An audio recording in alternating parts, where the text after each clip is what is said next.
Hello.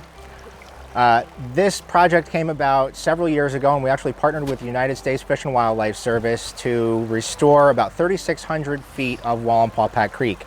So the flood of 1955 came through and devastated the village of Newfoundland. After that, the Army Corps of Engineers came through and did a flood control project where they straightened a significant portion of Wallenpaupack Creek. And that was sort of the school of thought that we had. Back then, it was the late 50s, early 60s when that project was done. The idea was that we got the stream as straight as possible so the water moved as fast as possible and it reduced flooding. Now we know that that's not the best way to address issues, so we had to do the best that we could to try and restore some of the natural tendencies to this section of stream and then restore some of the aquatic habitat. And that's really the main purpose of the project, was to help restore aquatic habitat and provide for the base of a healthy ecosystem. So we have a bunch of different structure types that we're going to show you today, different things that we put in place to help improve aquatic habitat and the natural tendencies of this stream in order to help restore it to what it used to be. So we're going to go ahead and take a look at a bunch of those different structures and explain what each of them do for aquatic life, and then a little bit also about how they help to protect water quality.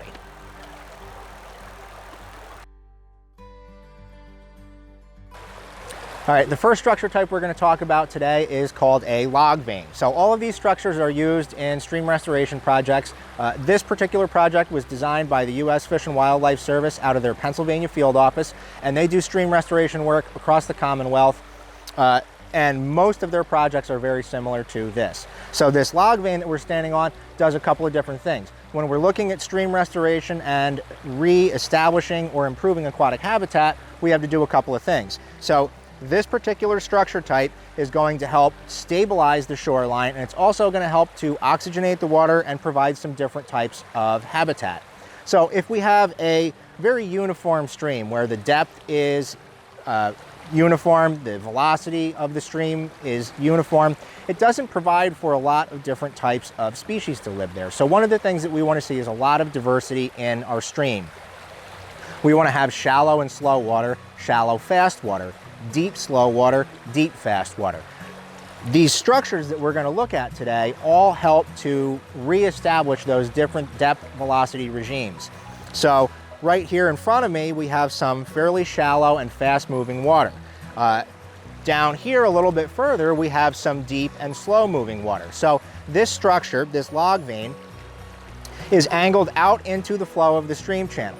The water is going to start to come down. It's going to flow up the log vein, and it's going to reach a certain point where it loses its velocity. From there, it flows over the side of this log at a 90-degree angle, and then it starts to scour along the base of the log. So this is going to give us an area of deep water. As that water scours and then gets deeper, it has the ability to slow down. So if we look at this wash line here, we can see that we have some fast water moving out, but then if we look closer into the log vein, we have very slow moving water, and it's actually curling and coming back upstream. So this does a couple things. It provides better aquatic habitat. It has a deep hole where migrating fish can come in and spend a little bit of time. And then on the downstream side of it, we can see that there's a gravel bar that's starting to form. As that water slows down, it deposits gravel and sediment. Streams naturally move sediment, so we want to try and control in some areas how that sediment moves so that we can still maintain that depth velocity regime that we want, and we also don't have blockages that can lead to flooding in residential areas or in Carlton Drake Memorial Park, which is right next to us. So as the water level in the creek rises during, say, a storm event, the water will go further up and it will continue to spill over and create that scour hole. So if this structure itself is about 30 feet long, the idea is that we protect about 90 feet of stream bank with it. So downstream from this, because of the slow moving water in that gravel bar formation, we have another 30 feet of stream channel that's protected. And then upstream, as the water moves up this ramp, it slows down a bit, and that provides protection for about 30 feet that is upstream. So a 30-foot structure with this log vein will protect 90 feet of stream bank. It helps to oxygenate the water as it goes over the edge. It provides that aquatic habitat. It helps in the stream bank stabilization. These are really, really neat structures, and there are, in this project, somewhere around 22 or 23 of these log veins in about 3,600 feet of stream channel. So a very, very neat structure type. It helps us to maintain that natural flow tendency, provide that aquatic habitat, and it's one of the longer lasting structure types that we will see here in this stream restoration project. So stay with us, and we're going to go and check out a couple of the other structure types.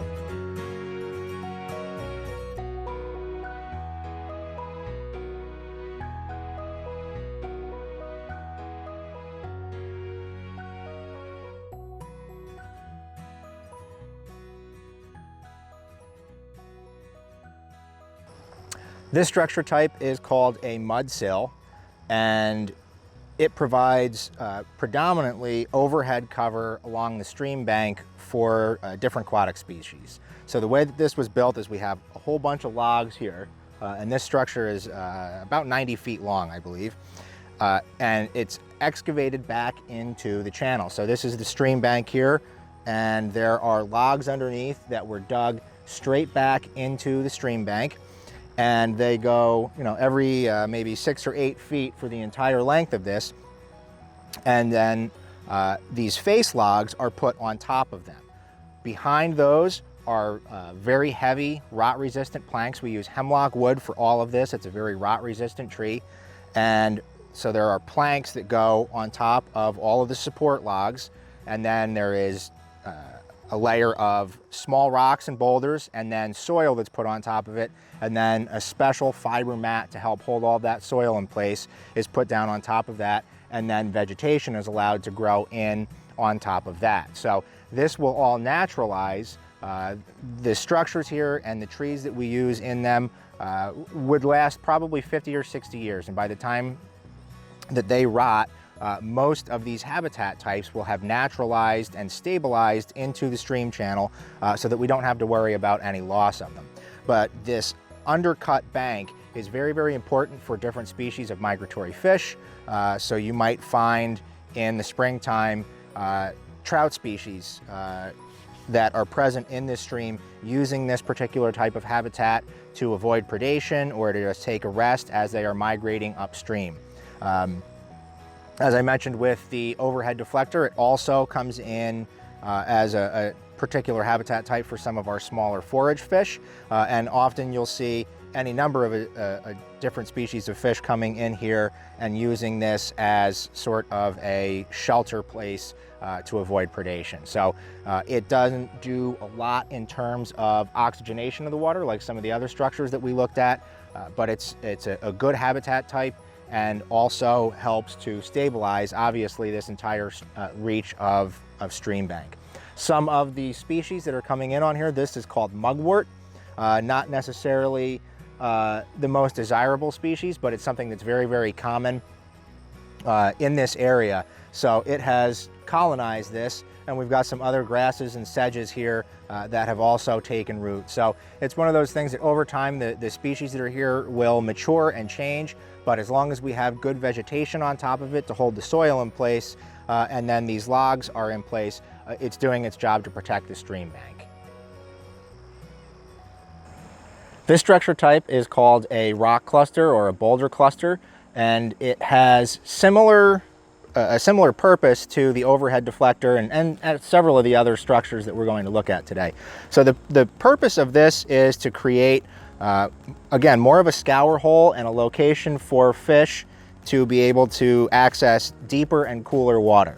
So in times of higher water, you're going to have a lot of turbulence around this, and there's oxygenation that occurs through that turbulence. So it helps in that respect to provide oxygen for the aquatic life in the stream. But the main purpose of this is to create that deeper scour hole. In an aquatic environment, we want to have a lot of diversity in our habitat types. prior to putting a lot of these structures in place, the habitat here was very uniform. The depth was very uniform, the speed of the water was very uniform. There was just not a lot of diversity here. So a lot of what these structures are doing is returning that natural diversity to the stream that was lost when it was straightened out. So this cluster of rocks on the upstream side, the water is maybe 6 or 8 inches deep. On the downstream side here, we're looking at between 30 and 40 inches of water. As that water rushes around these rocks, it's going to scour out from the energy that it has a deep hole and remove some of that finer gravel that's in there and maybe some of the sediments to expose larger boulders. That's going to provide habitat for different types of aquatic insects as the basis of the food chain, and then different types of fish, small forage fish, which most folks would think of as a minnow or something similar to that, and then larger game fish like trout will then be able to capitalize on that water quality and habitat improvement from this scour hole. So there are several of these structure types as we go up the stream here in this particular section. As we get down into the lower reaches of this restoration project, we don't have any rock clusters anymore because we move into sort of a different type of stream habitat. So there are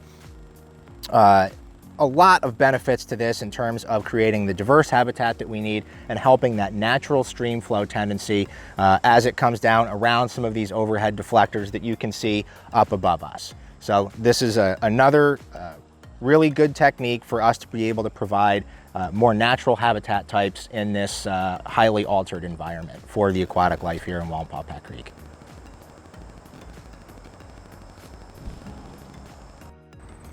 All right, so now we're in the north end of the park here at Carlton Drake Memorial Park, adjacent to Wallenpaupack Creek. One of the other parts of this project, besides the stream restoration work, was continuing our partnership with U.S. Fish and Wildlife Service to help establish pollinator plots to benefit our pollinator species. So we have several different plots that make up a total of about 6.5 acres, and there are 41 different species of grasses and flowers that will ultimately benefit our pollinator species, birds, bees, monarch butterflies. If you look behind me, you might even see we have a stand of milkweed here that has sprouted up. You might see some monarch butterflies flying around, and this all contributes to an improved habitat here in the park. So we started off with the stream restoration project, and many of our insects in Pennsylvania start their lives in the water. So we have this great substrate in the bottom of Wallenpaupack Creek, lots of gravel and cobble for these insects to start their life. It's the base of the aquatic food chain. Some of the structure types that we put in also help for the growth of periphyton, microscopic plants and organisms that also serve as the bottom of the food chain that are consumed by some of these macroinvertebrates. So from there they go to small forage fish.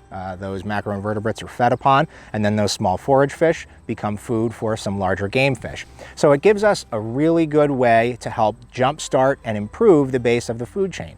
Those fish then can be preyed upon by birds such as the belted kingfisher or even the American bald eagle. There have been several times where I've been down here at the park checking on progress of the project, and we've seen several bald eagles. So it's really a bottom-up approach to improving habitat here in an aquatic environment, and then also in the adjacent terrestrial environment or in the riparian area, which is the areas adjacent to these stream corridors. So this has been a really well planned out project and something that will benefit the ecosystem here many, many years into the future. In conclusion, this has been a really great project to work on. It was a lot of fun. It was also a lot of work. It was a pleasure to work with the United States Fish and Wildlife Service, Dreher Township, our local conservation districts, and the many adjacent landowners who gave us permission to do the stream restoration work and also to put these pollinator plots in. So without their support and help, we would not have been able to get this done. And I think that it's going to be a really tremendous benefit to the village of Newfoundland and to all the people who utilize this park on a daily basis. We've done a lot to improve habitat for our pollinator species, our aquatic species, and the ecosystem at large. So it's a really great project, and we were thrilled to be a part of it. We hope that you can get down here in person someday to take a look and enjoy the fruits of our labors. So thanks for coming out today and joining us for this exploration of the park, and we hope you have a great afternoon.